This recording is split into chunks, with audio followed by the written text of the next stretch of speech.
I guess we'll do a little bit more formal introduction than what we usually do. Last time, this is our first in-person show. And obviously, as you can see, we got a guest, my first guest. And this will be technically, I don't know if this would be an episode 1, but we'll just do this like a separate one. It's episode 10. Yeah, this is episode 10 though. This is Episode 10. If you've been with us from the beginning, this has been a grind for a couple of months, getting this all organized and figuring it out. But shout out to y'all, man. It's Outside the Post, episode 10, and it's your boy Keith. To my left, I got my co-host. We'll go ahead and start there. Mr. 1562 in Woodside right now. He ain't been in Woodside in a long time. Tell him. Let the people know where I'm at. Y'all know I'm back out here, man. Y'all following on my New Year's resolution once a month. Come on, we getting it out early this month. So made it back home. We having our first live episode, which we gonna do more. So it's good to see this one, get to shoot one from the crib. And then, being in the community, man, that's why it's special. We got our first guest here, major member of the Woodside community here. Yeah, if y'all from Woodside, y'all already know. But even if you around Hampstead, Wilmington, you know this man from many different things. So, we like to let people introduce themselves. That's how we're going to do it here, because we call everybody something different. That's why Key give me 4 names before we even roll into it. So that's Scones, Mr.Smith, 1562, Mr. Scones Muhammad. You never know how he feeling over there. But yeah, man, our first special guest. You want to let people know who you are. I guess official name Ingar Sidbury. Kind of named it. Everybody just call me Sid. Or either D-Raw, I guess, if you want to say that. But, hey, that's me. I'm straight up from Hampstead, Woodside community. Been here all my life, born and raised. And, hey, that's where it's at. Yes, sir. Yes, sir. Woodside's very own. Because if you really from Woodside and this is something, it's special here because we got different generations of the Woodside community being able to relate and connect. So, our followers, even from the surrounding areas, like you've heard of Woodside before. So, just about who we talking about, being able to have these conversations, take these tips and just connect like this, this is just an example of the community, how close we are and brought together we are. So special episode we got here.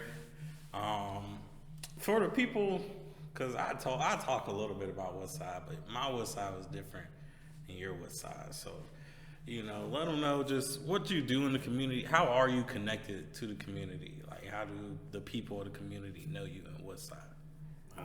Pretty much just a guy that been around here. We all family from this neighborhood.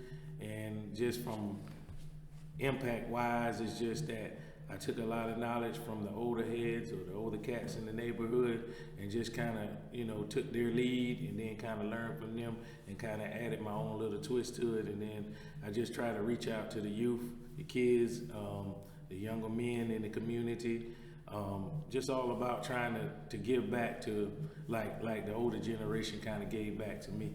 So that's kind of where I'm at in the community. If you need me, you holler at me. If I can do something to help you, point you in the right direction, that's kind of where I'm at. Yeah, let's talk a little bit about that. Y'all talk a little bit about the generational thing, like how. I guess you can give a little bit of how like you grew up in Woodside, how it was then versus how you see it is now. In the drastic changes that's going on.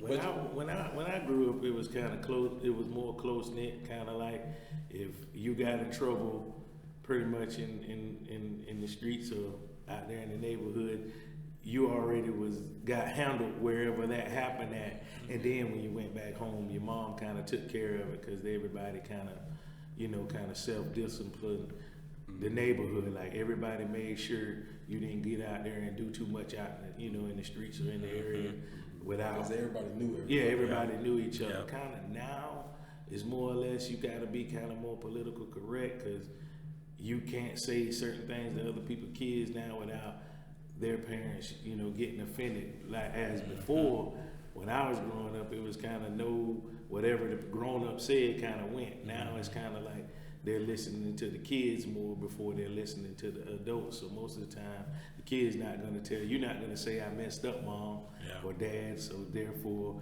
you're going to come out with a story saying that you ain't done nothing wrong, and then the parents now, the younger parents, kind of jumping the gun on that situation instead of kind of letting everything else take its course like it was when we was young. It was kind of self-discipline around here. Yeah, and why do you think that? Because even for me, like I feel like at least like people around my age group is kind of the last age group that got any type of that experience. Because I remember I didn't grow up in Woodside, but like even just coming up in Woodside, like everybody knew what was up. You feel me? And, exactly. And even in where I grew up at in my neighborhood, like you knew who was who and what not to do and what to do. And now it's just kids, like you said, like you can't say nothing to them, and then the parents don't say nothing to them. They just running wild and doing whatever, and it's the long term effect. I don't think we've seen that yet, but you already kind of seeing like these kids going through all these different things, and I think it's a part of it is partly because they don't have anybody that can discipline them and steer them on the right path, even if they don't want to hear. Lack of structure.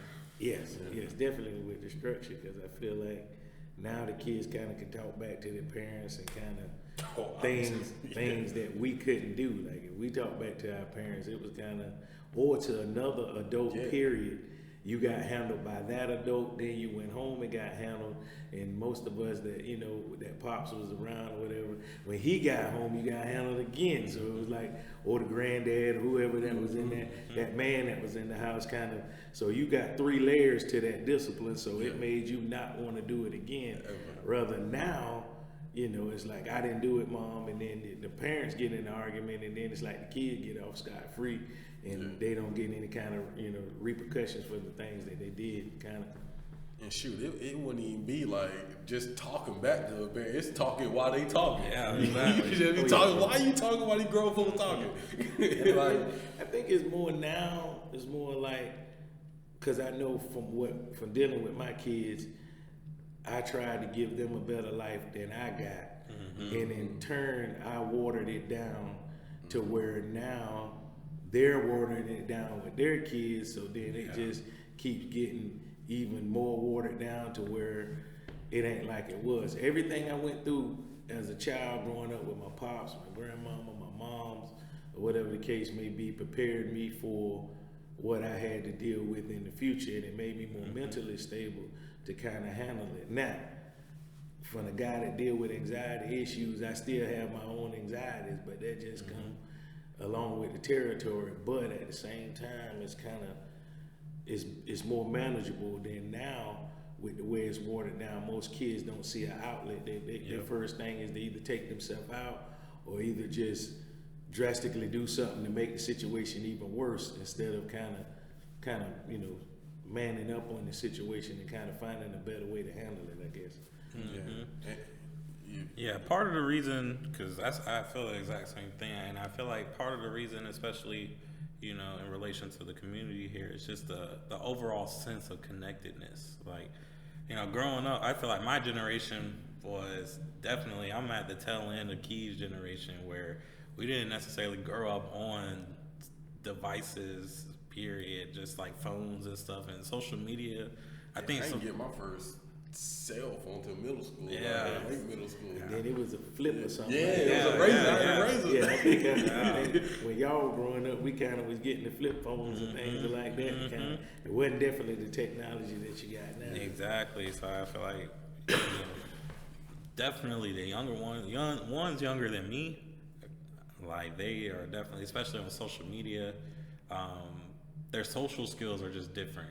They're more connected from using the virtual realities and chats and stuff like that through social media, and that's how they're connected. So then when you're off of social media, you gotta look at yourself, deal with yourself. You know, the same people you connect with and talk with on social media, they're not there in real life. So whereas, you know, us, if we wanted to do something, we just went outside. We didn't text and wait to be like, hey, are y'all outside? Somebody would go outside whenever we could earlier, especially during the summer. You know, after you do all the stuff in the morning, brush your teeth, wake up and stuff, get ready, we go play outside.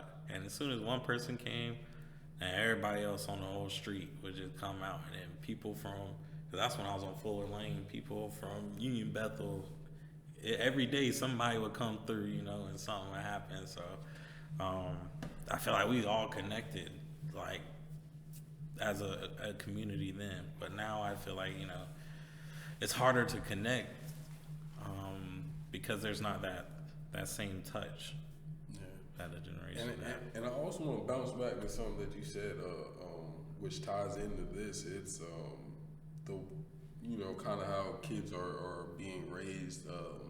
Like when you don't want the kids to go through the same things that you went through, and there's so many people that talked about that. Like for instance, because I was just seeing an interview where Dion's son Shador was talking about like how he took them out of their mansion that they had and moved them into the inner city of Texas or wherever they were at, just so they could feel that like during the school year, like, hey, you're not gonna just be living out here because I got all this money. I'm gonna make sure you feel at least some type of groundedness. And you see so many times with, especially like the more money somebody makes, like their kids, especially if they're in the entertainment, their kids, you know, whether you go to a Will Smith where, you know, 50 Cent, like 50 Cent, like there's so many people's, like in the entertainment industry specifically, their children end up being like wild and entitled and like all these different things because they were so, if there was a problem, my parents could handle it, or such and such, your dad could take care of that, and it doesn't, like, obviously you want to do things for your kids and make sure they're in a better situation than what you are in, but when you're the first person that can really do that, it's really hard to do it in the right way. That's why you see like the ones that are like, whether it's like a legacy family they've been doing it for generations, they kind of handle it a bit different, but because they've seen like, all right, if you do it this way, this is the outcome that could happen, and if we got to move a little bit different way and get a different outcome. And it's the same thing like going forward to social media. All right, we didn't grow up on social media, but we had it, like our generation had it a little bit early enough. All right, we gotta know. All right, we seeing what the kids are doing with the parents that didn't really grow up on social media. All right, we gotta handle this a little bit differently because the stats are out there of like what is, you know, like whether it's depression and all these different mental health things, that social media is kind of the driving force too. And really you can't blame nobody because it's new. Like this Facebook came out almost not even full 2 decades ago. So it's like everybody's learning in real time, and now you're putting that in kids' hands.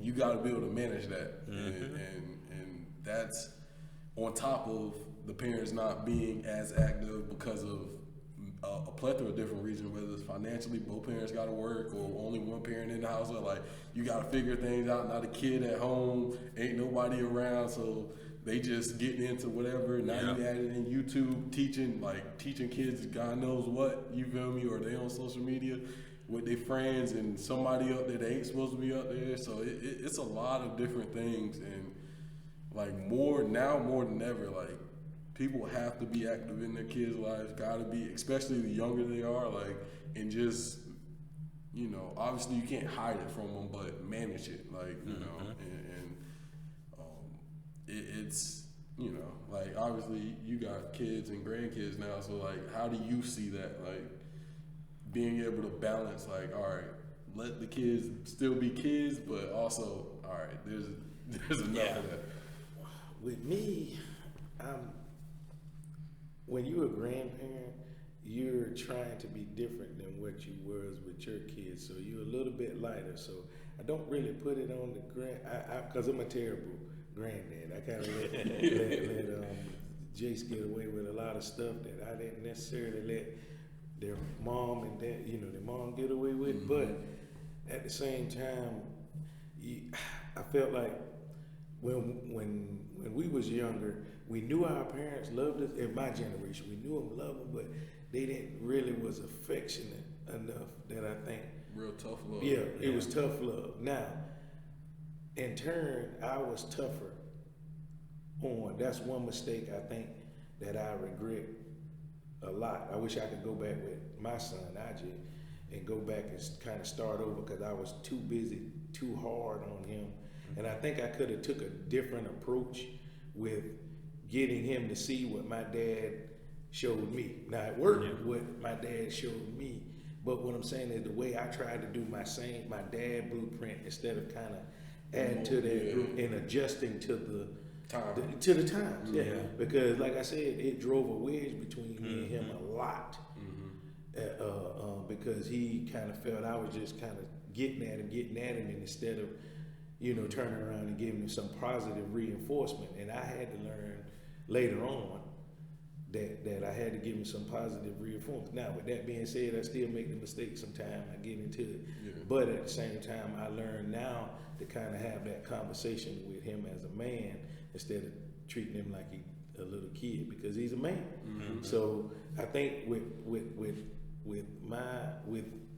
the way growing up, we didn't have that kind of thing. It was kind of when I graduated from high school, my dad put me out. I either had to go to the army or go to whatever. I went to the military, whatever the case may be. And that kind of it. Now, with these days, there's more options. Yeah. You don't have to go just to the army. You can go to the trade school. You can go to other stuff. So I like the more resources that y'all have now, that I think if you're not a school guy or a school person, there's other options, and there's nothing wrong with that.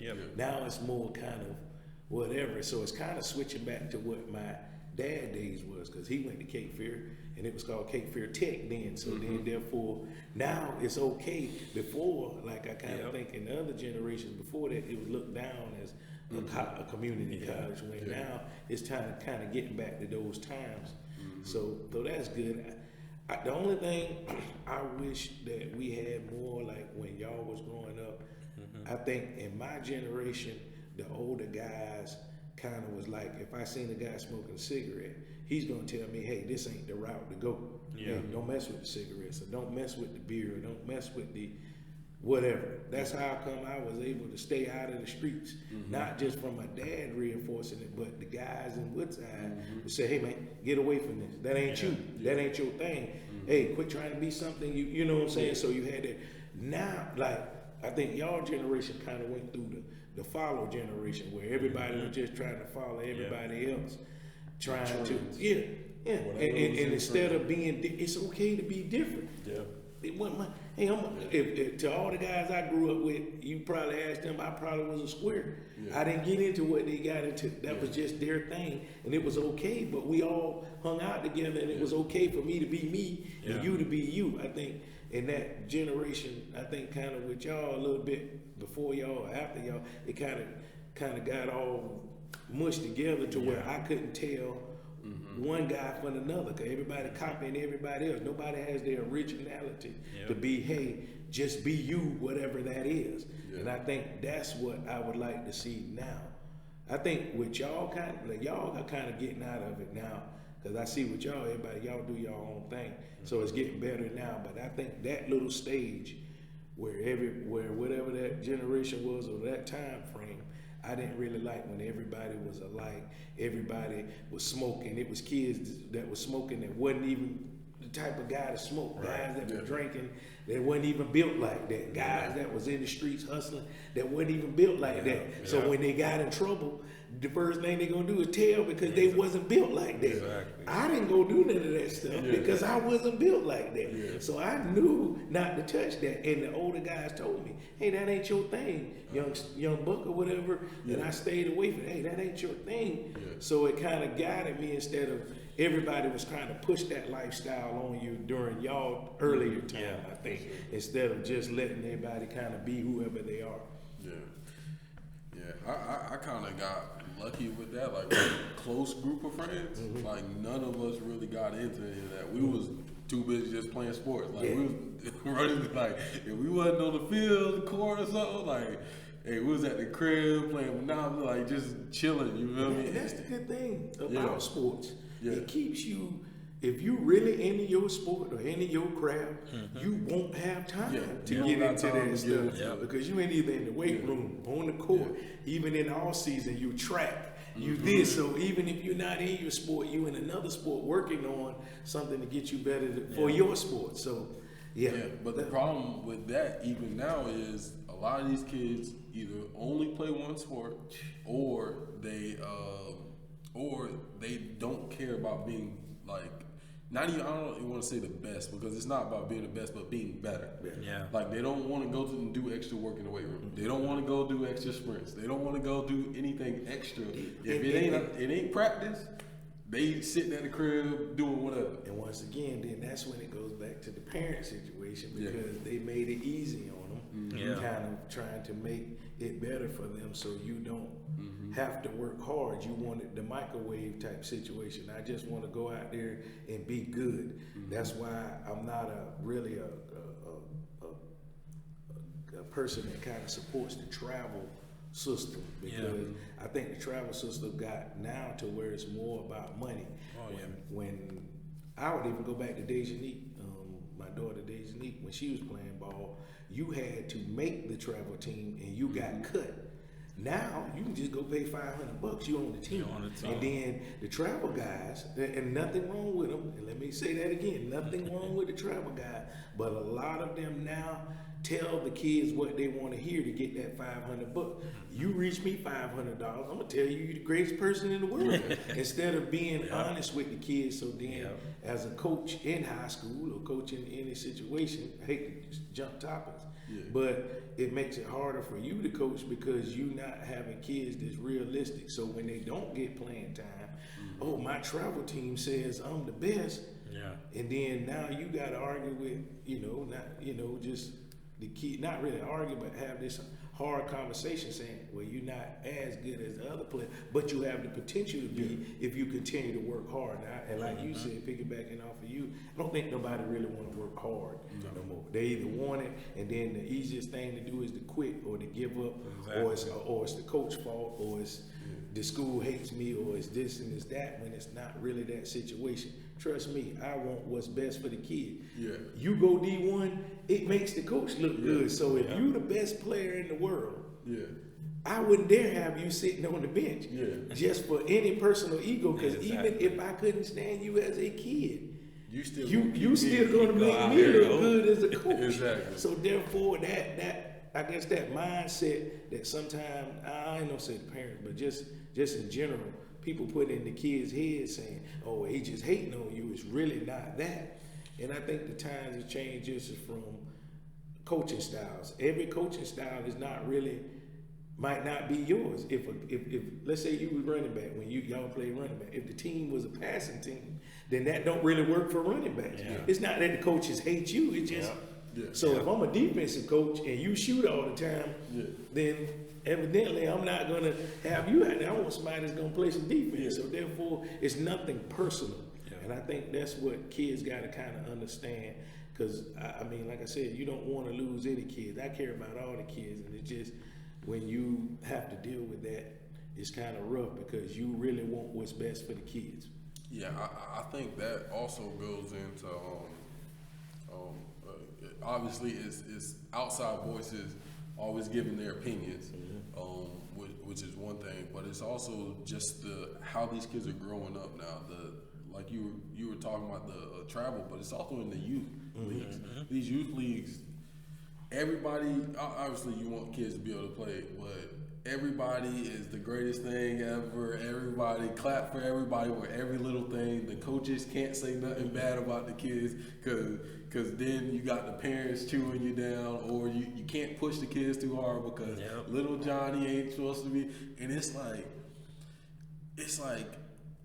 when are these kids ever going to learn what it is to even work hard? Because a lot of these kids don't even know what they think they're working hard. Like some of these kids actually think they're working hard. Yes. But you'd be like, y'all really ain't did nothing yet. Like you're just starting to go, and you got to do it consistency.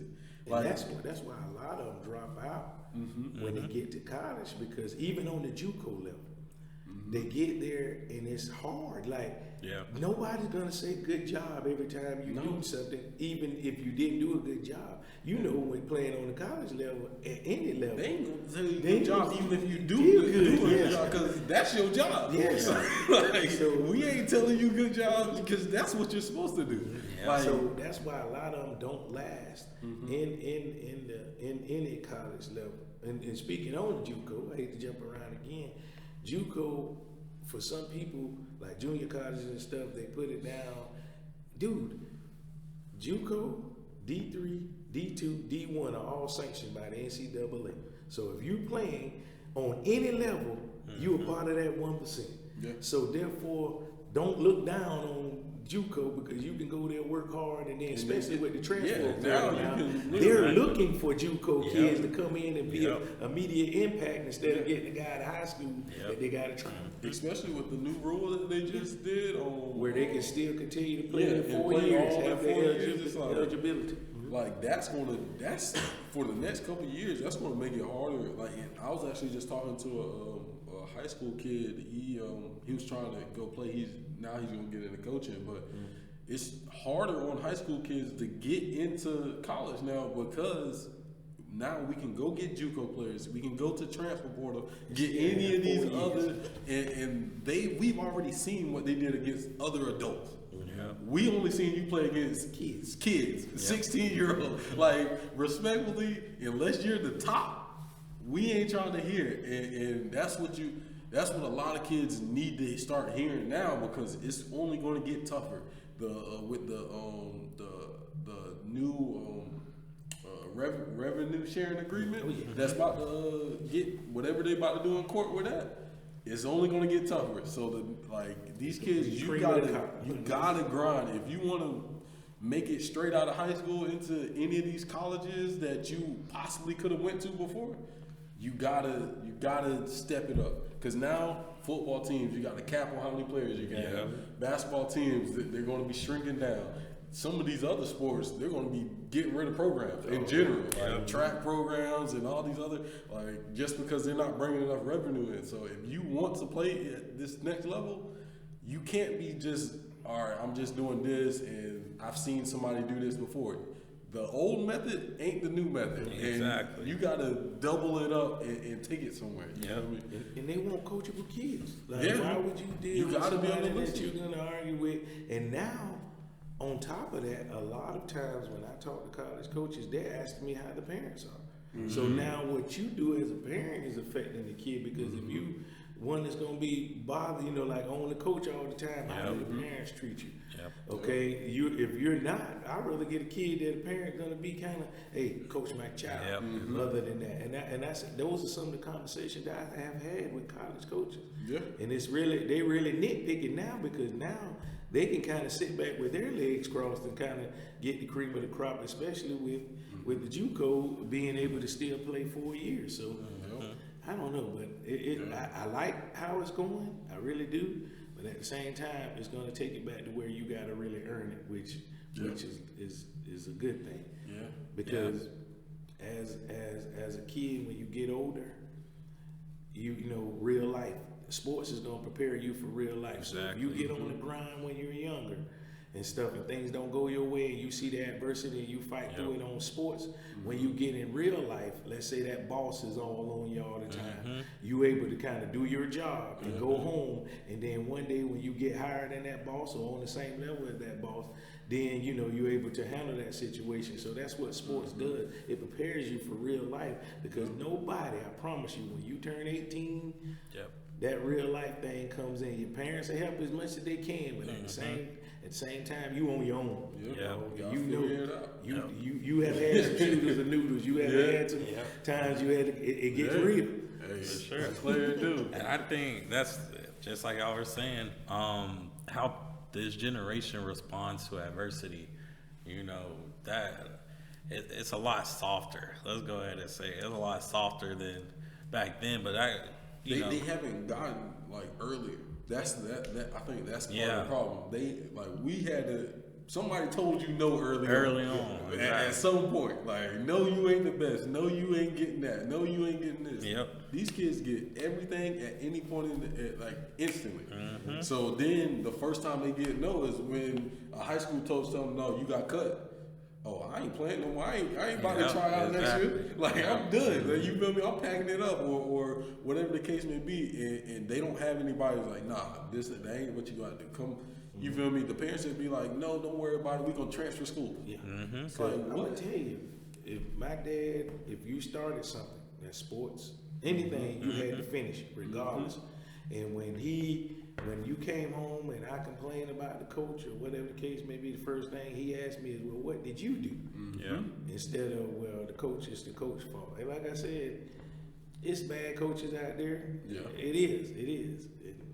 But it's a lot of good coaches out there and that really care about the kids. And I think for the most part, if you're into coaching, you really in it because you care. Because you don't really get money until you get to the collegiate level. And then you still got to be a coordinator or something to that nature, a head coach or something before you really start bringing in enough money to where you can say, hey, I'm paid. Because really, I'm going to tell you. A lot of guys out there that's just pushing papers, getting the balls for the other coaches, like setting up the drills. And they doing it because they love the game, they're trying to be a mentor to the kids. And that's all it's about at the end of the day. You just want to see them be great.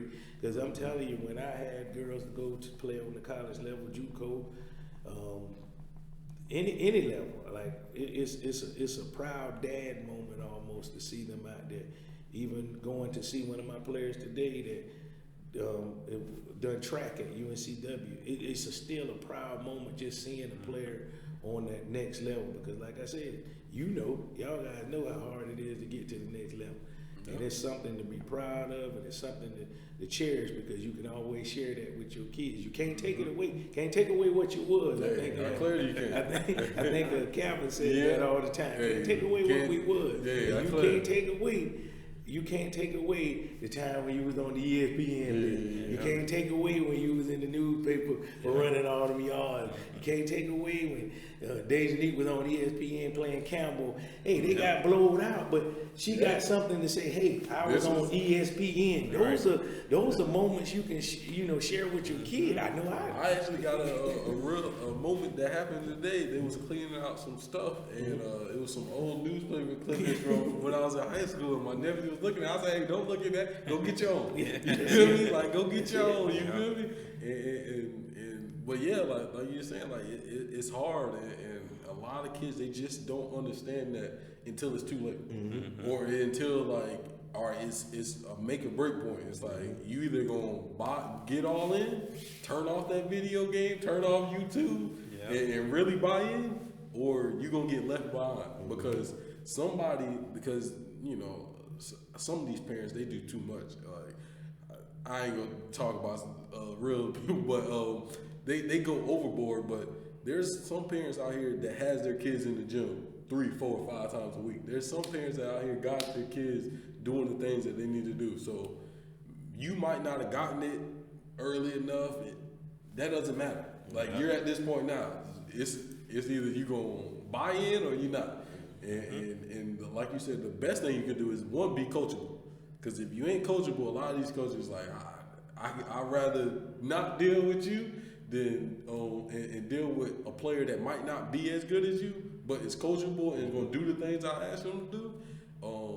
Then deal with somebody that's just going to complain or talk back, or I gotta hype up just to get them ready instead of being ready themselves. It's like, do the things that you can control.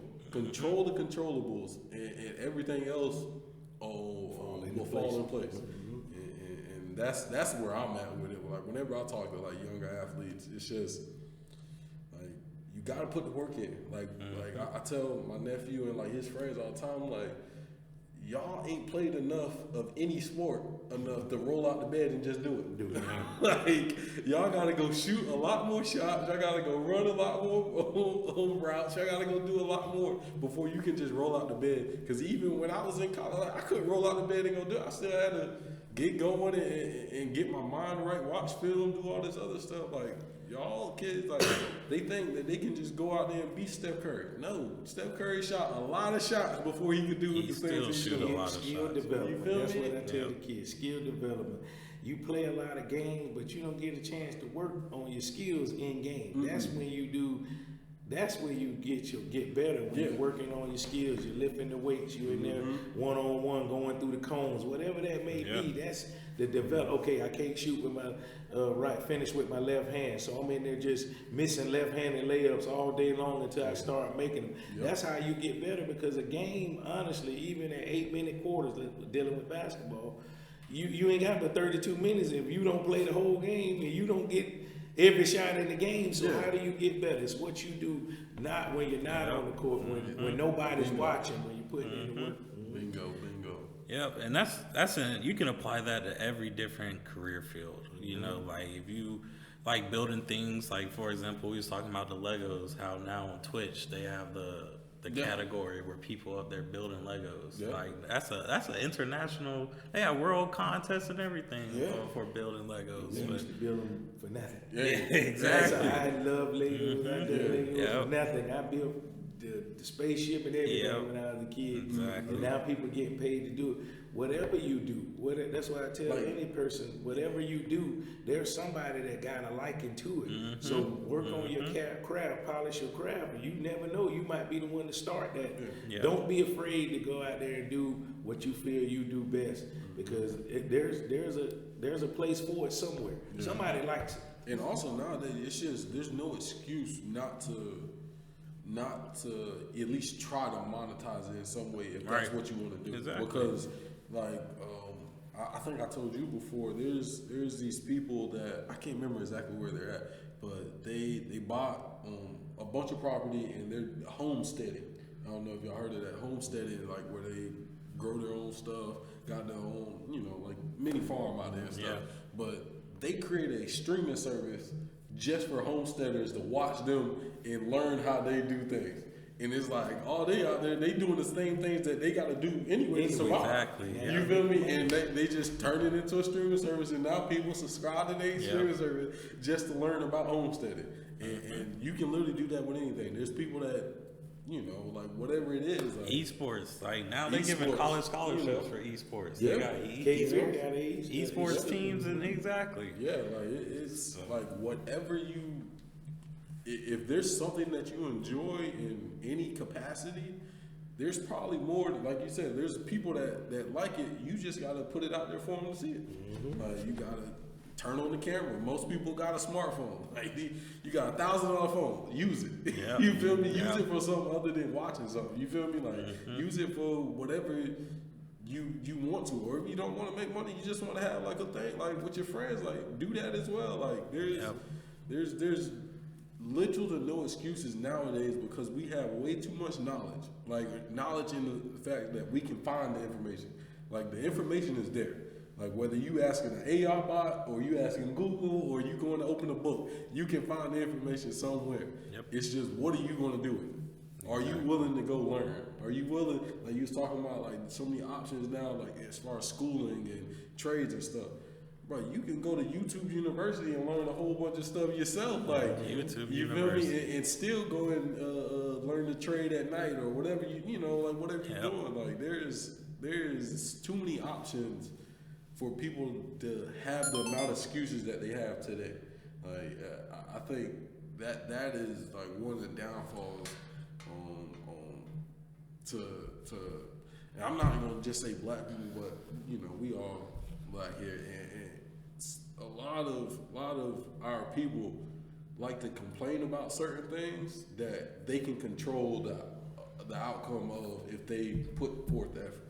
Like I don't like that, where it's like we're gonna blame everything else but what we're doing in our own bubble. It's like you won't even change your own bubble, Like, you got health issues, but you want to even, you feel me, stop eating, you feel me, the chicken. It's like, all right, you can't blame the people that put the food in the store. Yep. You went and bought the food. Yeah, exactly. It's like, you feel me? You can't blame that they put the Bojangles on the corner if you go in and get their Bo-Berry biscuits every day, daggone it. Well, I will put the Bojangles there too. Yep. Like, Yep. So it's like, you gotta control what you can control, and if you can't do it by yourself, come get your community together. Yep. You feel me? We just talking about what's like, bring your community together to do something bigger. Like, bring maybe you gotta go a little bit bigger. Bring your city together. You feel me? Like, there's gotta be somebody to start it. You feel me? Like, if it ain't you, then who? You feel me? So it's like, people, I hear way too many people complaining about things that they could do more to change. Like, you feel me? Like, obviously some things is out of your control, and it is what it is. You gotta live life regardless. But some stuff, it's like, all right, what are you gonna do? You feel me? And I think a lot of people, they get in their head and it's just like, oh, this is too big just for me. It's like, and I think that also goes to the way we communicate nowadays, and the fact that too many people feel like they're alone in the world instead of actually looking around in the world and feel like you got people around you. Yep, exactly. But because everybody communicates through DM, everybody's on their phone looking through social media, it kind of gives you. I seen a study. It was like a lot of people that have a lot of these.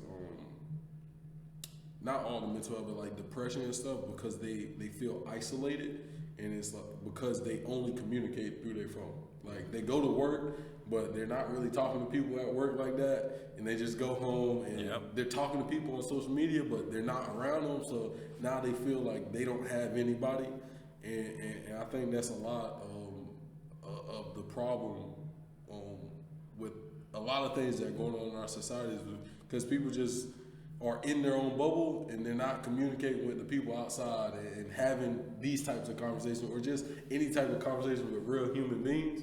And now they feel like they're the only one that are going through this, or they're the only one that thinks this way, or they're the only one that thinks that. And no, you just gotta go have a conversation, because the person right next to you might be thinking the same exact thing, or going through the same exact thing as you. So, So yeah, definitely. Just that like kind of goes to one of the topics we've been hitting on this when we discuss our New Year resolutions, and how we try to, how people, they make the same resolution every year. They not really doing what they need to do.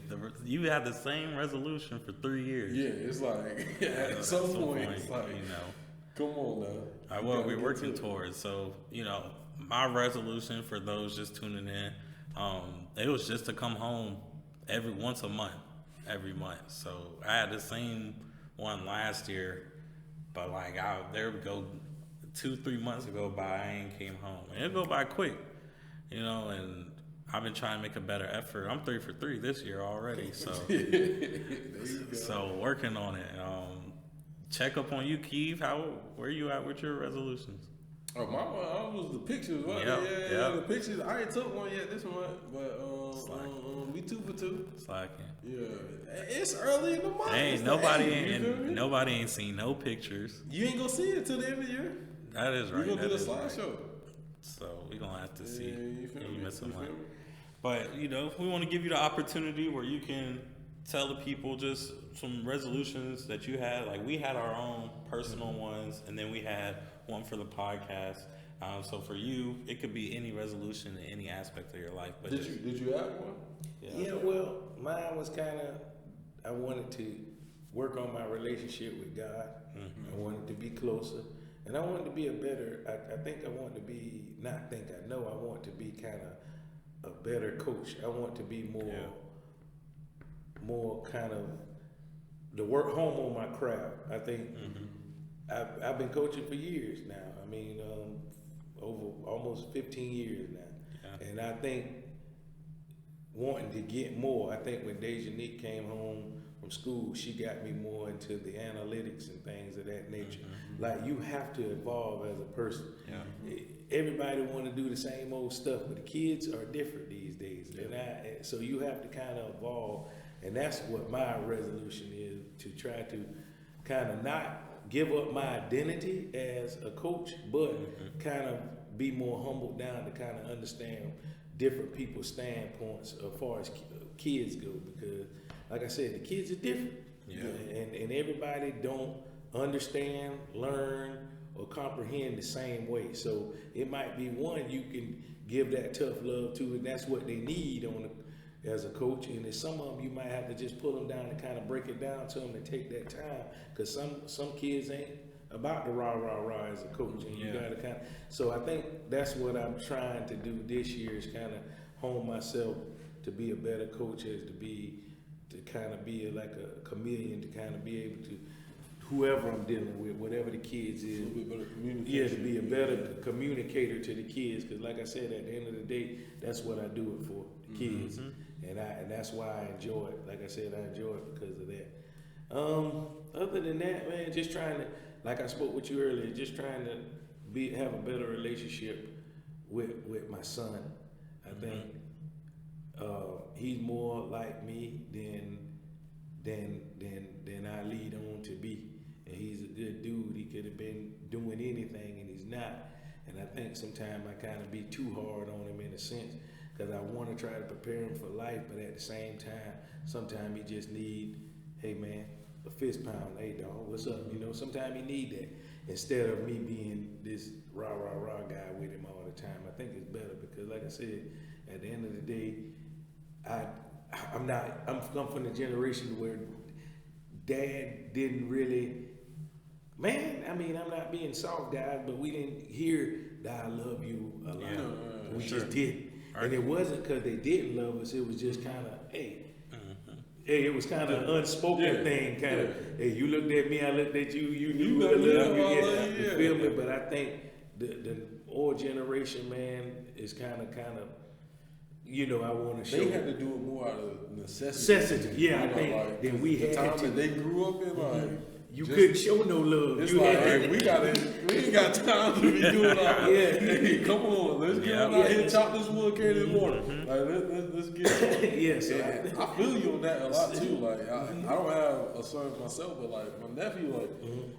just dealing with him, like, just dealing with him in general, like, it's showing me like kind of how different these kids are versus it's like having, like, you know, obviously being tough on him at times, but it's like, all right, I know he has good intentions, and it's like he wants to do that, but he's not receiving it the same way that I would. Like, you could have just told me, like, you know, said whatever, barked on me or whatever, and it's like, all right, you get it done. But it's like he might still get it done, but like it just, you know, like I don't even say tear them down, but just like mentally they don't handle it. It's like they don't handle it the same way. And it's like, and I get it. So, and I think that's how it is with my son. I feel like it gets to a point to where it's exhausting and it gets frustrating, and it's not really.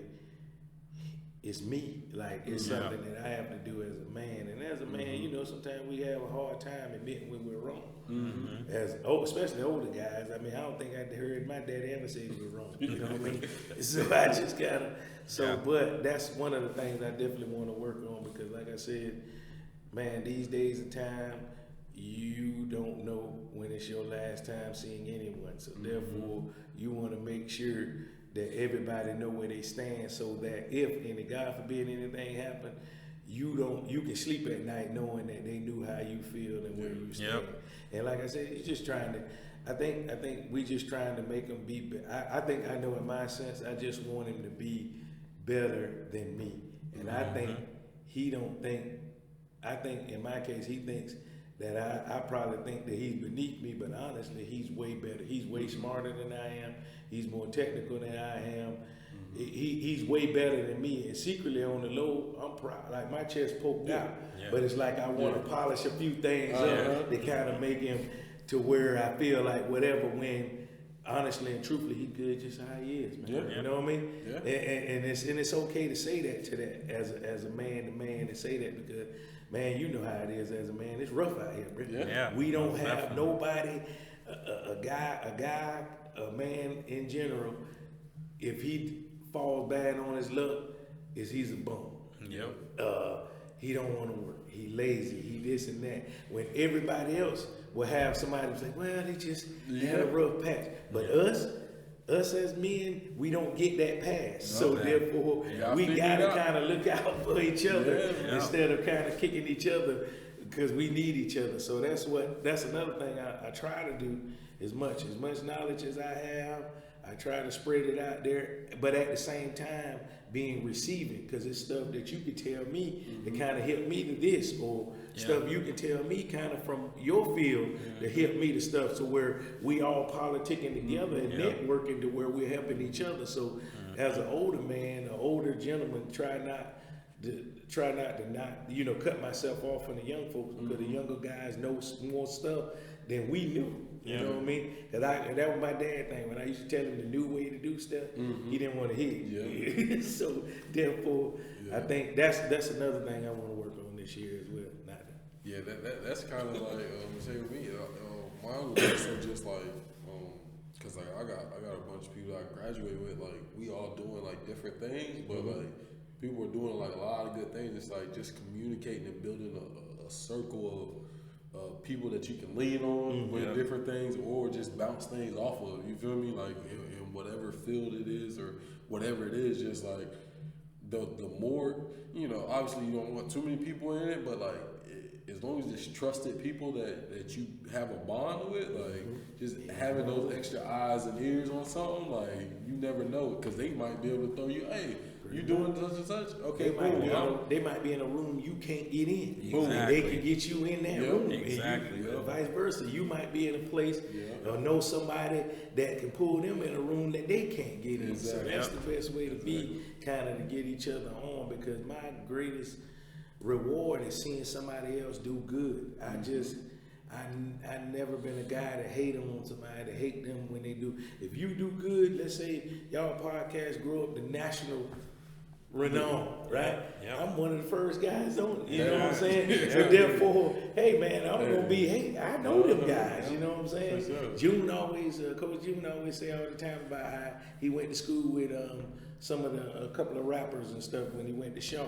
He know them guys. Like you say, you never know, and those those are things that you want to do. So I'm proud of what y'all are doing first and foremost. Because I like it. Like I said, I would have never had the confidence. I have anxiety, like something. This is the longest I've been in this type of thing without coughing and choking. But y'all put me in an environment where we at to where I'm comfortable. And I'm just happy, proud of y'all guys and what y'all doing. And keep it going, man. And make sure y'all tune in. This is some good stuff here.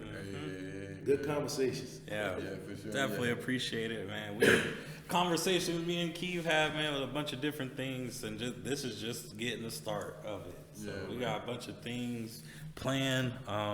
He had told me like he wanted to, bring a guest on. I was like, it gotta be somebody from the, you feel me? Exactly. Like just to bring it full circle, and like you said, like, we never, like, I always tell him all the time, I don't know where this is gonna go, how big this is gonna be. It's like, well, what can we do with it, like that can actually leave an impact other than just growing a podcast. Like I want to actually put like information, impact on the community, like do something with it that can help others. Like, cause I think that's the biggest thing. Even just going back to the kids real quick, and it's like my biggest thing with the kids is like just helping them build like their mental and like their character less so, because like you said, every generation is gonna have something new.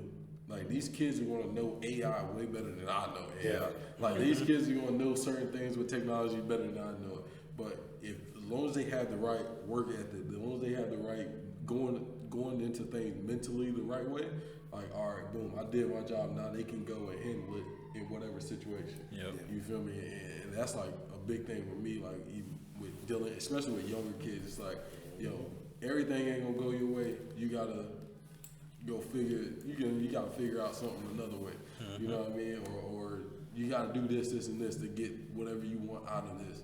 And whatever you put in is what you get out. And so like that's like something big for me. But yeah, you got any more? Just hey, keep tuning in, y'all. Y'all see where we at now. This episode 10. 10. So if y'all seen us from the start to now, first off, the graphics. First off, It's gotten a lot better. the first episode till now. Come on. And that, I don't even. The first. Well, I guess it didn't come out. The first one, it was rough. Like, I think I started tuning in when you had the suit on that day. That was my first episode. You had We was in it then because he didn't even start dressing like that at first. So that wasn't the beginning. That was my first episode. He seen how I was coming on the show, stepping on him, so he wanted to put something on. So he started dressing up, and I came from church one day. And I was like, man, I ain't got time to change. So you just I jumped hopped into on. And then he started, you're blase. So it kind of became a thing. And I was like, all right, I'm going to just keep. That was my first episode. I think you went on like the blue with the tie, the striped tie. That's when that was my first episode. So I'm going to have to go back and definitely see the other ones or whatever. Yeah, but we've been growing each and every episode. And shoot, man, where we are and where we started, we getting better each time, so that's what we do here. So we appreciate you joining us today. For sure, yeah, man. Had a great time. Appreciate you making the time. You're a busy man. Exactly. Busy man. Appreciate the time and being the first guest of it. Yeah, this is gonna be one of the ones they look back. Yeah. They're gonna be like, wow. This is gonna be a solid one too. This is for sure. I like the conversation. For sure. So anything you want to leave our viewers, you can leave a message, try a little bit of inspiration, just a special shout out to anybody. Just real talk. Just make sure you're doing something to help somebody. Everybody needs somebody, but when you help, make sure you don't turn around and throw it back up in their face. That's the best. Now, and I'm guilty of it. I have done it myself. But what I've learned is everybody needs somebody. You cannot do it alone. And it's okay to reach out to your brothers, to your sisters, or whatever that you call your peoples. It's okay to reach out to each other because everybody needs somebody, especially in this day and time. We got to stick together. Yeah. And first and foremost, always keep yourself rooted and grounded in the Lord. And hey, everything else gonna be all right, I promise you. And once again, man, I'm just happy to be here from Woodside, Yes, sir. Happy to be here, and just make sure y'all stay tuned to these guys. There's some good stuff right here. Yes, sir, man. I don't know if you caught it on any of the ones you see. We usually do it after church, so we usually talk about what the preacher said. Oh yeah, that's at the beginning of the thing. Like we're usually like he'll be like, "What? So what you get from the sermon today?" You know what I mean? Yep. So that's usually how we started off. But yeah, that's good. We got that message in, man. So y'all already know. Outside the post here, special first one in Woodside. Y'all already know, man. Appreciate so y'all gotta hit the subscribe button. Come on, you gotta bang it and like the video. And if you want to see more stuff like this, obviously let us know in the comment section and all that good stuff, man. But all right, man. Yeah, we out. On Woodside.